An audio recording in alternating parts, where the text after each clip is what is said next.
Todos tenemos derechos y deberes, lo que nos permite recibir una buena atención, pero también exigirla. Para conversar respecto a este tema, este día lunes se desarrolla una importante actividad en el centro comunitario que es precisamente difundir, conocer los derechos y los deberes que tenemos los pacientes de los distintos servicios de salud, ya sea atención primaria como atención municipalizada. Vamos a conversar respecto a este tema con Luisa Abarca. Ella es funcionaria del Servicio de Salud del Reloncaví. Luisa, gusto de saludarte. Hola. Cuéntanos la importancia de los derechos, de los deberes de los pacientes de los distintos servicios. Mira, nosotros hace muchos años ya estamos trabajando con la gente, con la ciudadanía, con el fin de ir generando relaciones más armónicas, buenas relaciones entre los funcionarios y las personas que se atienden. Entonces, en el 2012 se promulgó una ley, que es la 20.584, que regula los derechos y los deberes de las personas en salud. Tratamos de no decir pacientes por lo mismo, porque en el fondo los pacientes son personas pasivas y nosotros queremos que sean personas activas tanto en sus derechos como en sus deberes. Hoy día lo que vamos a hacer es contarle a las personas que están reunidas aquí de qué se trata la ley. Vamos a tratar de hacer un resumen para que conozcan la ley y que ellos puedan replicar en sus lugares de sus organizaciones cuáles son los derechos de las personas y también cuáles son los deberes. A propósito de eso y a grosso modo, ¿cuáles son esos derechos, pero también cuáles son esos deberes que tenemos los usuarios de estos servicios? Los usuarios que usamos los servicios tenemos varios deberes y se resume en la responsabilidad en tanto con la infraestructura, es decir, mantener los lugares como están, como los reciben y mejorarlos, ojalá. Tenemos deberes también de responsabilizarnos en cuando nos preguntan en los hospitales, en los consultorios, en las clínicas, porque dicho sea de paso, esto es para el sistema público como privado, ¿ya? Entonces, cuando nos preguntan, nos refieren qué nos pasa, qué tenemos, si nos hemos tomado los remedios, si hicimos los exámenes, qué nos duele, cómo vivimos, etcétera. La idea es decir la verdad primero.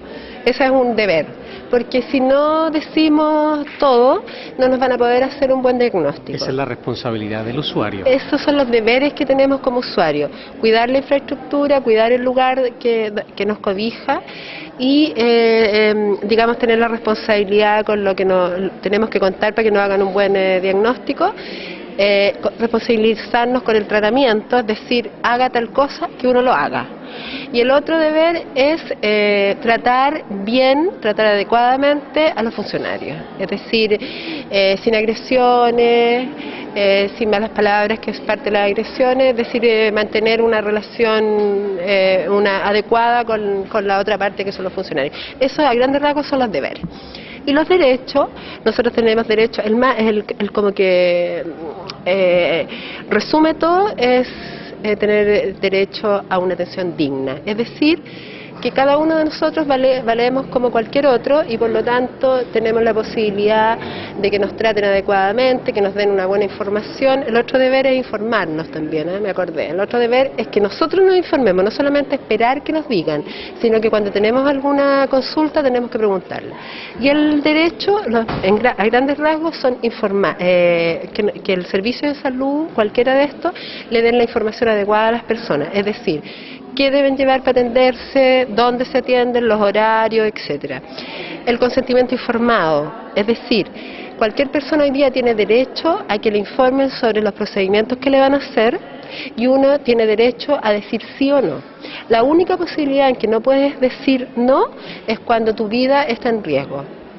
Si no, tú podrías decir, yo no quiero que me hagan esto, y lo tienes que firmar. O sea, en términos simples, este es un llamado a ser responsables, a estar informados principalmente. Ese dentro de los deberes, o sea, nosotros tenemos que ser responsables en el sentido de informarnos, y cuando no nos da, porque mucha gente dice, no, es que a mí no me informaron, pero ese es el derecho, pero el deber es informarse. Hay un montón de lugares donde uno puede pedir información. Y los derechos, y lo más importante para nosotros desde el punto de vista de la satisfacción de usuarios, que es el ámbito en el cual yo trabajo, es que nosotros tenemos derecho a una atención digna. Y la dignidad tiene que ver con que a mí me traten como persona, con todo lo que eso significa, es decir, resguardar mi derecho a la privacidad. O sea, hoy día la ficha clínica no se puede pasar de persona a persona, sino que algunos solamente tienen derecho a mirarla y a conocer cuáles son nuestros datos, y eso son el equipo clínico involucrado, solamente.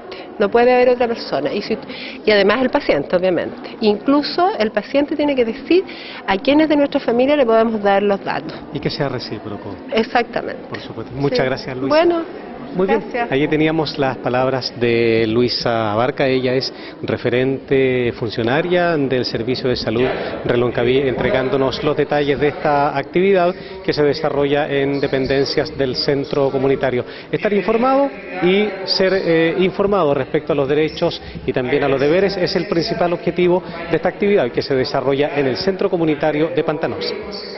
Hemos podido apreciar una importante cantidad de público, principalmente dirigentes sociales que se han dado cita en esta jornada para conocer los derechos y los deberes de los pacientes de la salud, tanto municipalizada como de estatal, la salud primaria. Vamos a conversar con el director del CESFAM, Juan Antonio González, en respecto a esta actividad. La importancia de desarrollar este tipo de actividades, Juan Antonio. Hola, buenas tardes, gusto saludar. Agradecido por el marco público el día de hoy, realmente para nosotros como equipo de salud municipal, y así nos ha hecho saber nuestro alcalde la preocupación que tenemos que tener con nuestros usuarios que día a día se atienden en SECOF, CEFAM, posta sector rural en torno al tema salud. Realmente es relevante mantener informada a la comunidad, cómo funcionamos, cómo pueden tener el acceso al sistema de salud a nivel comunal. Generar este tipo de actividades a nosotros nos genera más acercamiento hacia la comunidad y para que ellos puedan tener mayor conocimiento de toda la canasta de prestaciones que tenemos nosotros como equipo de salud municipal en atención primaria. Dentro de los derechos y de los deberes, ¿cuáles son desde tu punto de vista los más importantes, los más trascendentales y que son básicos de que los usuarios los tengan presentes? Definitivamente el trato digno, igualitario hacia la salud, tener derecho a la atención en salud, el trato que puede tener un usuario, el derecho a la información, que es muy relevante, que muchas veces pasa por un tema de que la información no se mantiene en el resguardo del profesional. Aquí no, con esta ley se señala claramente que la información, lo que se ve en un box de atención, ya sea por médico, enfermera o cualquier otro profesional, es tratado con el usuario en sí, con el paciente. No es tratado con ni un tercero ni un cuarto, solamente con él, así que nuestro usuario tiene que tener la tranquilidad que su información se trata desde ese punto de vista de una forma profesional de la confidencialidad. ¿Cuál es la recomendación que se le puede entregar a un usuario que, entre comillas, podríamos calificar como complicado, especialmente aquellos que ya son más adultos, son adultos mayores? ¿Cómo le podemos explicar a ellos este tipo de situaciones? O sea, lo importante, hacer este tipo de actividad para nosotros nos fortalece como equipo de salud municipal en el sentido que muchas veces los problemas se presentan porque el usuario no conoce el funcionamiento o desconoce muchas veces su garantía o acceso a los establecimientos.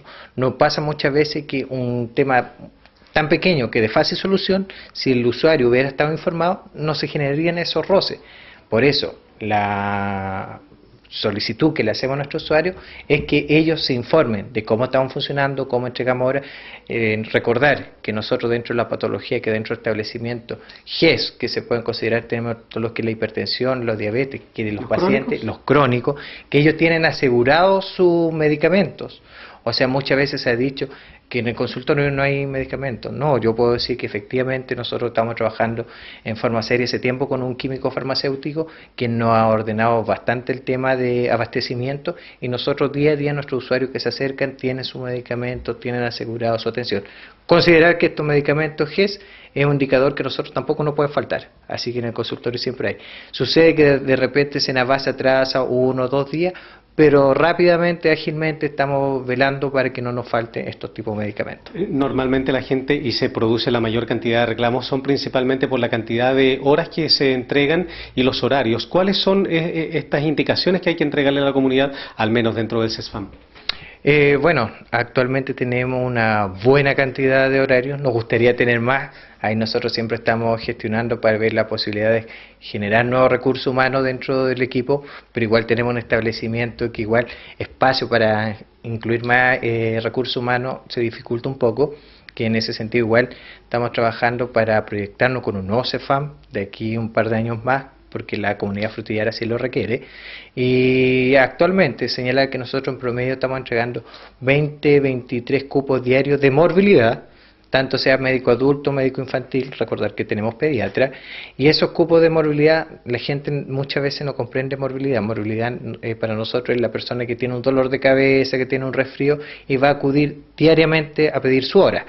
Los horarios para sacar su horario en el CEFAM son 6:30 de la tarde para el día siguiente, excepto el primer día de la semana, que de viernes a lunes no vamos a reservar horas, sino que la hora se da 10 para las 8, el primer día de la semana, y después de un día para otro a las 6:30 de la tarde para el día siguiente en el CEFAM. ¿Por qué? Porque consideramos que era inhumano tener a nuestros usuarios a las 5:30 de la mañana afuera de la intemperie, con todo el frío en invierno, y para que se le den la hora en la mañana.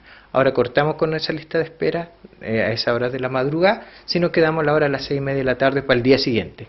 Y en el SECOF tenemos una modalidad distinta, allá la gente ya se ha acostumbrado con el tema de la atención, que saca su hora a las 11:30 de la mañana para el día siguiente, que hasta el momento nos ha ido funcionando bastante bien. Y recordad que nosotros siempre estamos en un proceso de mejoramiento de nuestro sistema. O sea, si vemos que esto no nos está funcionando, lo evaluamos con nuestra mesa de trabajo, con nuestra mesa de tripartita que tenemos con los dirigentes sociales, que trabajamos mes a mes en conjunto con ellos, junto con la dirección del Departamento de Salud y los funcionarios representados igual por su Confusam, directiva de Asociación de Funcionarios. Muchas gracias, Juan Antonio. Gracias a ustedes. Muy bien, allí teníamos las palabras del director del CESFAM, del Centro de Salud Familiar Frutillar, Juan Antonio González, contándonos la importancia de lo que son los derechos, pero también los deberes de ustedes y nosotros, los usuarios de la salud.